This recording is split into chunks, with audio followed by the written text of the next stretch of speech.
So next is deviation in the incident ray falling on a plane mirror. अगर कोई incident light fall हो रही है plane mirror पे, तो उस इंसिडेंट रे में टोटल डेविएशन कितना सफर होता है, कितना आता है, that we are going to calculate. For this let's suppose this is a plane mirror, this is the incident ray, this is the normal at the point of incidence, this is the reflected ray R, right? This is angle of incidence I, ये angle of reflection R है, I equal to R होता है, right? Now हमारा उद्देश्य क्या है? We are going to calculate the deviation. ठीक है, कि जब light once single time reflect होती है एक प्लेन मिरर से, तो कितना डिविएशन सफर करती है, राइट? तो पहले हम समझ लेते हैं कि what is the meaning of deviation. और ये जो हम समझने जा रहे हैं ये मिरर्स के लिए, लेंसेस के लिए, सब चीजों के लिए वैलिड है.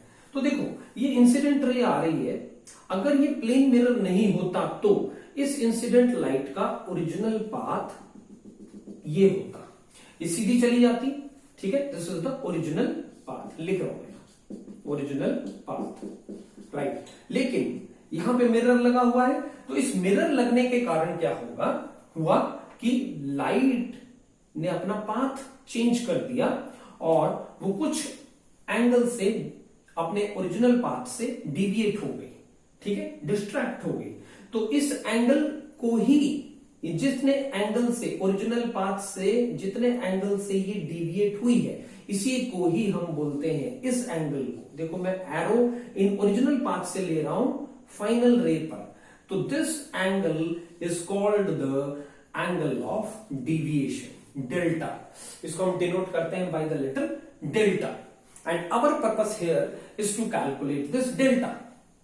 नाउ सिंपल सा है, कोई हाईफाई लॉजिक नहीं है. अगर हम यहां से इस टोटल एंगल को देखें, ठीक है, तो ये टोटल एंगल कितना है 180 डिग्री, राइट.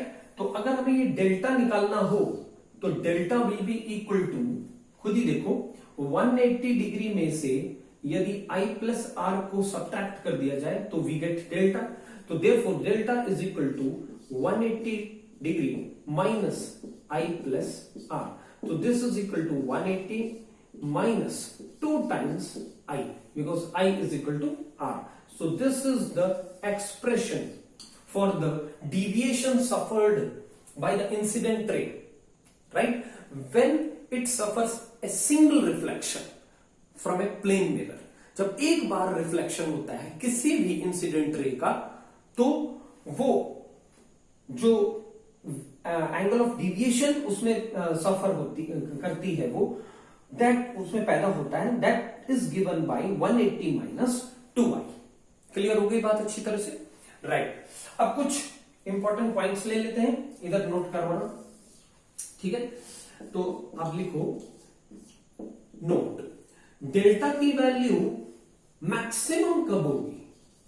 अब लॉजिकली देखें तो delta is 180 minus 2 times the angle of incidence. 180 में से कुछ घट रहा है, तो यदि अगर ये जो घट रहा है अगर ये 0 हो जाए तो देयरफॉर डेल्टा की वैल्यू मैक्सिमम हो जाएगी. अच्छा, ये कब होगा देखो जरा. लेट्स सपोज कि हमारे पास एक प्लेन मिरर है, राइट. अब यदि अगर इंसिडेंट होती है perpendicularly, normally, then what will be the angle of incidence. हम जानते हैं इट विल बी 0. लाइट हम जानते हैं कि जब भी इंसिडेंट रे परपेंडिकुलर फॉल होती है मिरर पे तो it gets reflected back, R is 0, laws of reflection से, राइट. तो देयरफॉर यहां पे I 0 हो गया, तो देयरफॉर डेल्टा की वैल्यू आ जाएगी इस केस में 180 minus 2 times 0 and that will be 180 degree, and that is the value for deviation and which is the maximum deviation. तो देखो जब लाइट रे, कोई भी लाइट रे मिरर पे परपेंडिकुलरली फॉल होगी तो वो इस प्रकार से रिट्रेस करेगी अपने पाथ को और उसी कंडीशन में वो सबसे ज्यादा डिविएशन सफर करेगी and that deviation angle maximum is given by 180 degree, right. अगला एक पॉइंट है जिसको हम डिस्कस करेंगे, ठीक है, नोट में ही चल रहा है। ये फर्स्ट पॉइंट था मैक्सिमम डिविएशन का, और सेकेंड पॉइंट है, ध्यान देना जरा, बड़ा इंपॉर्टेंट पॉइंट है कि यदि if multiple reflections take place, multiple reflections take place, इसको अच्छी तरह समझेंगे, बड़ी इंपॉर्टेंट कॉन्सेप्ट है। अभी तक तो एक बार रिफ्लेक्शन हो रहा था, यदि अगर कोई रे कंटिन्यूसली कई बार रिफ्लेक्ट हो रही है तो हम जानना चाहते हैं कि what is the total deviation produced, right. तो सपोज करो फॉर एग्जांपल यहां पे अगर एक इंसिडेंट लाइट रे जा रही है, ठीक है, और ऑन द वे सपोज करो वो किसी मिरर को एनकाउंटर करती है, मैं यहां पे दिखा नहीं रहा हूं मिरर को, वो मिरर एनकाउंटर करी और यहां पे वो रिफ्लेक्ट हो गई, किसी भी एंगल पर मैंने मिरर रखा हुआ है तो एंगल ऑफ इंसिडेंस बनेगा नॉर्मल के साथ, और फिर angle of reflection will be equal to angle of incidence and therefore light suppose करो इस पाथ में जा रही है, ठीक है, उसने सफर किया रिफ्लेक्शन और लाइट अपने पाथ से डिविएट हो गई, तो ओरिजिनल पाथ ये है लाइट का, यहां पे मिरर रखा, रिफ्लेक्ट हो गई, तो दिस इज द, देखो आपने हमेशा इंसिडेंट रे से चालू करना है and therefore this is the deviation produced in this रे, राइट। अब आ जाओ जरा, यहां पे हम बात करते हैं, यहां पे भी हमने कोई मिरर रख दिया है और सपोज करो लॉज ऑफ रिफ्लेक्शन को ओबे करते हुए लाइट रे इधर जा रही है, ठीक है, तो दिस इज द, ऐसे दिखा देते हैं ताकि डिफरेंशिएशन ठीक से हो जाए, तो ऐसे ये फर्स्ट रिफ्लेक्शन था यहां पे सेकंड रिफ्लेक्शन हुआ, लाइट रे ऐसे जा रही है, ठीक है। तो यहां पे यदि देखें तो देखो अगर ये इंसिडेंट रे है और ये अगर सीधी जाती तो इस प्रकार से जाती, लेकिन अब इस प्रकार से इतना बेंड हो गई, इतना डिविएट हो गई, तो देयरफॉर दिस इज द, हमेशा इंसिडेंट रे से आपने लेना होता है एरो, तो this is the deviation delta 2। Suppose करो ऊपर पहुंची, हमने मिरर रखा है एंड फर्दर मिरर के कारण वो इस प्रकार से डिविएट हो गई, और सपोज करें तो ये इंसिडेंट रे अगर डिविएट नहीं होती सपोज करो तो ये सीधी जाती एंड देयरफॉर इंसिडेंट रे से ये रिफ्लेक्टेड रे पे हमने एंगल ले लिया, this is the delta 3 angle. Multiple reflections हो रहे हैं, देखो ठीक है, ये देखो डेल्टा 1, डेल्टा 2, डेल्टा 3 और सारे के सारे एक ही डायरेक्शन में है, that is counter clockwise direction में। सपोज करो हमने मिरर यहां पे रख दिया तो लाइट रे ऐसे कुछ चली गई, सपोज करो यहां पे हमने ऐसे कुछ रख दिया तो लाइट रे इस तरफ जा रही है, तो ये ओरिजिनल इंसिडेंट रे होगी और ऐसे चली जाती अगर कुछ ना होता तो, लेकिन अब है मिरर तो देयरफॉर यहां से ओरिजिनल इंसिडेंट से रिफ्लेक्टेड पे हमने एंगल बना दिया, लेट दिस बी डेल्टा 4। ये देखो इसका कहां पे है डिविएशन, इसका है क्लॉकवाइज, बाकी तीनों का देखो एंटी क्लॉकवाइज है और इसका क्लॉकवाइज है, क्लियर है। तो इस सिस्टम में ऐसे मल्टीपल अगर रिफ्लेक्शंस हो रहे हो तो इस सिस्टम में यदि हमें पता लगाने के लिए बोला जाए कि what is the total deviation produced, very easy, total deviation simply आप बोलोगे it is not a vector quantity, ठीक है, तो आप you will simply add up delta 1 plus delta 2 plus delta 3 minus delta 4। Question आता है अब आपके दिमाग में, why we are using plus for all these three and negative for delta 4। तो देखो एक्सप्लेनेशन है क्या है कि ये सारे के सारे डिविएशंस जो हो रहे हैं काउंटर क्लॉकवाइज एंटी क्लॉकवाइज हो रहे हैं और ये मात्र एक डिविएशन है जो क्लॉकवाइज हो रहा है। ये जो पॉजिटिव और नेगेटिव सेट करना है ये कन्वेंशन है, हम अपनी मर्जी से सेट कर सकते हैं, लेकिन बाय चांस सपोज करो इधर मैंने सेट किया था कि हम जितने भी एंटी क्लॉकवाइज डिविएशन हुआ है उसको हम लोग पॉजिटिव ले लेते हैं, और यहां पे हमने सेट करा है कि जितना भी क्लॉकवाइज डिविएशन हो रहा है वो नेगेटिव है, क्लियर है। लेकिन अगर एक बार आपने सेट कर दिया तो आपको उस प्रॉब्लम में, एक पूरी प्रॉब्लम में स्टार्टिंग से लेकर एंड तक उसको फिर चेंज नहीं करना है कन्वेंशन को, थ्रू आउट जहां पे भी जैसी आ रही है चीजें फिर ऐसे ही लेना, जहां पे भी क्लॉकवाइज आएगा उसको नेगेटिव लो, जहां पे भी एंटी क्लॉकवाइज आएगा उसको पॉजिटिव लो, तो उसको चेंज नहीं करना है। इस बात का हम लोगों ने खास ख्याल रखना है। तो इसीलिए यहां पे देखो सिंपल सी बात है, मान लो ये रे ओरिजिनल पाथ से 10 डिग्री इधर हो गई, फिर 20 डिग्री और हो गई, फिर 30 डिग्री और, तो 20 30 40 टोटल हो गया 20 30 50 और 40 90 डिग्री सफर कर लिया। देखो 20 प्लस 30 50 प्लस 40, ठीक है, तो ये कितना हो गया 90 डिग्री। और फिर मान लो कि ये 50 डिग्री इस तरफ हो गई, ठीक है, तो देयरफॉर 90 माइनस 50 कितना हो गया 40 डिग्री। 40 डिग्री क्या है बेसिकली? 40 डिग्री है ये टोटल डिविएशन प्रोड्यूस्ड, ठीक है ना। इस ओरिजिनल इंसिडेंट रे में इस पूरे सिस्टम से गुजरने के बाद जो फाइनल डिविएशन प्रोड्यूस हुआ है वो 40 डिग्री है, राइट। तो उसको हम लॉजिकली भी ज्योमेट्रिकली कैसे समझेंगे? कुछ नहीं, सिंपल सी चीज है, ये ओरिजिनल इंसिडेंट रे है और ये है फाइनल रे। फाइनल रे को यदि हम एक्स्ट्रापोलेट करके पीछे एक्सटेंड कर दें, ठीक है, तो ये देखो ओरिजिनल रे और ये है फाइनल रे, तो ये जो एंगल बनता है it is this angle delta, total angle of deviation produced in this system. Clear हो गई बात अच्छी तरह से?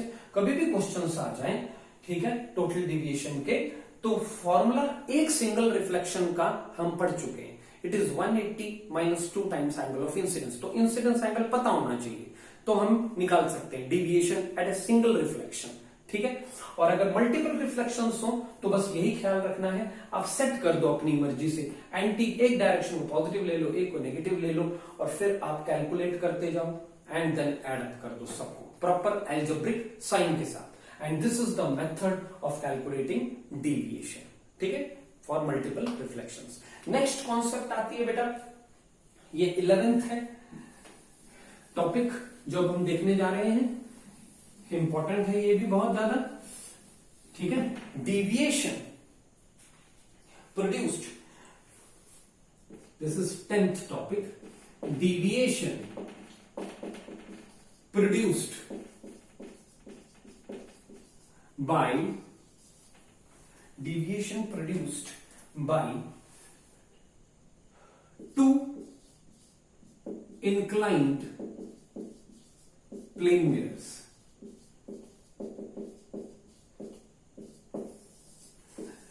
अब पहले सिंगल मिरर लिया था, अब देखो, अब हमारे पास दो मिरर है, ठीक है, दिस इज मिरर 1, OM1 लिख दिया, दिस इज मिरर 2, OM2 लिख दिया, right. They are inclined at an angle theta, इनके बीच का एंगल इज थीटा। हमारा उद्देश्य क्या है, ठीक है, उसको समझिए। देखो इसमें what we are going to do is, एक लाइट रे इंसिडेंट करेंगे और लाइट रे जब इस पे फॉल होगी इट विल सफर 2 रिफ्लेक्शंस, एक रिफ्लेक्शन M2 से सफर करेगी, एक M1 से सफर करेगी, और भी हो सकते हैं, अलग अलग तरीके होते हैं, हम प्रॉब्लम में इसको देख लेंगे, ठीक है। तो टोटल डिविएशन कितना प्रोड्यूस होगा वो हम कैलकुलेट करेंगे, राइट। तो देखो जरा, एक लाइट रे ऐसे आ रही है,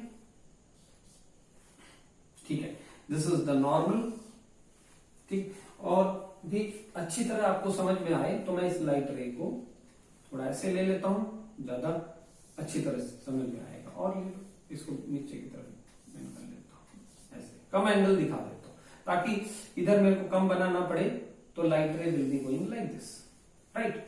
this angle of incidence will be equal to angle of reflection, ठीक है। ऐसा केस क्यों ले रहे हैं अभी समझ में आ जाएगा आपको, जब आगे चल के हम प्रॉब्लम्स करेंगे, ठीक है, और प्रॉब्लम्स कैसे वेरी करती हैं फिर। तो यहां पे भी हम एक नॉर्मल बना देते हैं, ठीक है, यहां पे ये नॉर्मल n है, यहां पे नॉर्मल n डैश, राइट। और यहां पे भी it will suffer angle of incidence will be equal to reflection के लॉस से ये ऐसे चली जाएगी रिफ्लेक्शन, राइट। अब ये इंसिडेंट रे, ठीक है, M2 से एक बार रिफ्लेक्ट हो रही है, M1 से एक बार रिफ्लेक्ट हो रही है, ऐसे जा रही है, and we need to calculate the total deviation produced in the original incident ray, right. तो अब इसमें हम लोग कैलकुलेट करते हैं, जरा देखो कैसे करेंगे। This is let us suppose I1, तो ये भी I1 होगा, सपोज दिस इज I2, तो ये भी I2 होगा। ठीक, नाउ जब लाइट रे, पहले डिविएशन के बारे में बात करते हैं। ठीक है, लाइट रे सीधी आ गई, यहां पे स्ट्राइक करी, अगर कुछ नहीं होता तो सीधी चली जाती। ठीक है, लेकिन अब मिरर के कारण इस पाथ में जा रही है, तो व्हाट इज द डिविएशन? ये देखो बड़ा सा मैं दिखा देता हूं, this angle is the deviation after first reflection, और ये कैसा है? काउंटर क्लॉकवाइज है। ठीक, ओके, जब सेकंड रिफ्लेक्शन सफर किया, now this is the incident रे, ये सीधी चली गई, चली जाती अगर कुछ ना होता तो, लेकिन अब ऐसे जा रही है तो ओरिजिनल इंसिडेंट रे से रिफ्लेक्टेड रे पे एंगल डाल दो, so this is delta 2। Clear? अच्छा, इसकी डायरेक्शन भी कैसी है? Counter clockwise. इसकी डायरेक्शन भी कैसी है? Counter clockwise. राइट, इतना क्लियर हो गया? हमारा उद्देश्य क्या है? हमारा उद्देश्य है टोटल डेविएशन प्रोड्यूस्ड, और अभी अभी मल्टीपल रिफ्लेक्शंस में हमने पढ़ा है total deviations are nothing but sum of individual deflections, deviations. Right, तो देखो हम डेल्टा 1 डेल्टा 2 कैलकुलेट कर लेंगे, उनको ऐड कर देंगे and will get the answer. Right, तो देखो जरा यहां पे कैसे सॉल्व करेंगे। This is I1, this is I1। बेटा ये नॉर्मल है, ध्यान देंगे जरा, ये परपेंडिकुलर है, तो अगर ये I1 है, ये टोटल एंगल 90 डिग्री है, तो ये एंगल कितना होगा बेटा? दिस एंगल विल बी, ये वाला एंगल डबल लाइन से शो कर रहा हूं, ठीक है, ताकि क्लैरिटी रहे, तो this angle will be 90 minus I1, ये वाला एंगल जो है। ठीक है, चाहे मैं डेविएशन को थोड़ा पीछे दिखा देता हूं ताकि आपको क्लैरिटी अच्छी आए। दिस इज डेविएशन डेल्टा 1, यहां पे लिख देता हूं। Okay, now this angle is 90 minus I1। Similarly यहां पे देखो ये टोटल एंगल कितना है बेटा? 90, this is I2, so what will B this angle? This angle will be 90 minus I2। Clear हो गए अच्छी तरह से? ठीक है, अब हम काम करते हैं अपना। सो पहले हम निकालते हैं delta 1, right? So what will B delta 1? Delta 1 according to the previous formula, it will be 180 degree minus 2 times the angle of incidence, I1। ठीक है, ये हो गया for first reflection, और कौन से मिरर से? From OM2, राइट, ये OM2 के रिफ्लेक्शन के लिए for first reflection। Similarly OM1 से for second reflection क्या बनेगी बात? Delta 2 will be 180 degree minus 2 times I2। ठीक, so what is the total deviation produced? It will be simply delta equal to delta 1 plus delta 2। हम set कर देते हैं अपनी मर्जी से कि जो एंटी डायरेक्शन है हम उसको पॉजिटिव ले रहे हैं, एंटी क्लॉकवाइज। ठीक है, और हम जानते हैं ये भी एंटी है, ठीक है, और ये भी एंटी है, तो देयरफॉर दोनों को हम ऐड कर देंगे और दोनों प्रॉपर प्लस साइन के साथ रहेंगे। ठीक, तो delta will be equal to 180 degree minus 2 times I1 plus 180 degree minus 2 times I2। क्या ये बात बिल्कुल क्लियर हो गई अच्छी तरह से? So therefore delta will be equal to 180 plus 180 is 360 degree minus 2 times I1 plus I2। This is equation number 1। ठीक, इतना निकाल लिया। नाउ अब आप क्या करो, you take the triangle OAB, लिखो इन ट्राइंगल OAB। ठीक है, देखो theta plus 90 minus I1 plus 90 minus I2 must be equal to 180 degree angles in a triangle. तो therefore theta plus 90 minus I1 plus 90 minus I2, this is a sum must be equal to 180 degree। So this 180 and this 90 will get cancelled, and therefore इनको अगर हम उधर ले जाएं तो this implies I1 plus I2 is equal to theta। This is equation number 2। Now simply substitute 2 in 1 and we get the total deviation as 360 degree minus 2 times I1 plus I2 and what is I1 plus I2? देखो theta है so therefore this will be my 2 theta. तो very important formula. यदि अगर दो plane mirrors inclined हो at an angle theta with each other, then the total deviation produced is given by 360 degree minus 2 theta, where theta is the angle between the mirrors. अब यहां पे एक बड़ा important point note लिखेंगे बेटा, हम देखेंगे कि जो ये टोटल डिविएशन का फॉर्मूला है 360 डिग्री माइनस 2 थीटा, इसमें तुम्हें देखने को मिल रहा है कि deviation is independent. Very important point है बेटा, डिविएशन इज इंडिपेंडेंट ऑफ आई. बेटा कोई भी एंगल ऑफ इंसिडेंस हो, चाहे 20 डिग्री से आ रही हो, 30 डिग्री से, 40 डिग्री से, 50 डिग्री से, किसी भी एंगल से आ रही हो, total deviation will always be 360 degree minus 2 theta, where theta is the angle between the mirrors और वो एक कांस्टेंट है. तो therefore delta depends only on theta, the angle between the mirrors. कभी कभी छोटे छोटे क्वेश्चन कोई ट्विस्ट करने के लिए भी पूछ लेते हैं कि जैसे कैलकुलेट करो या ग्राफ प्लॉट करो आई का डेल्टा के साथ. यहां पे आई लिख दिया, यहां पे डेल्टा लिख दिया. ठीक है, इस केस में ही इंक्लाइंड मिरर्स के केस में ही आई वर्सेस डेल्टा के चाहिए. तो हम जानते हैं कि डेल्टा जो होता है वो आई से इंडिपेंडेंट होता है, कोई लेना देना नहीं. So we get straight line parallel to the angle of incidence axis. ठीक है, तो this is the graph, right. तो जो इक्वेशन होती है उसको बहुत ध्यान से देखना होता है. 3 ये जो टोटल डिविएशन प्रोड्यूस्ड है it is independent of I and it depends only and only on the angle between the plane mirrors. Clear हो गई बात अच्छी तरह से. तो ये हमने एवरीथिंग देख लिया प्लेन मिरर्स के केस में डिविएशन के बारे में, राइट. सो ये टॉपिक ओवर हो गया है. नेक्स्ट ये 11th टॉपिक था बेटा, and now we are going to see. एक काम करते हैं, इस पर बेस्ड 2 प्रॉब्लम्स देख लेते हैं जल्दी से, ताकि हमारी अंडरस्टैंडिंग अच्छी हो जाए, राइट. एग्जाम्पल 1, हमारी फिर कॉन्सेप्ट बिल्कुल क्लियर हो जाएगी. लेट अस सपोज, थोड़ा बड़ा डायग्राम बनाएंगे ताकि अंडरस्टैंडिंग अच्छी हो. We have 2 inclined mirrors. This is one OM1. This is second mirror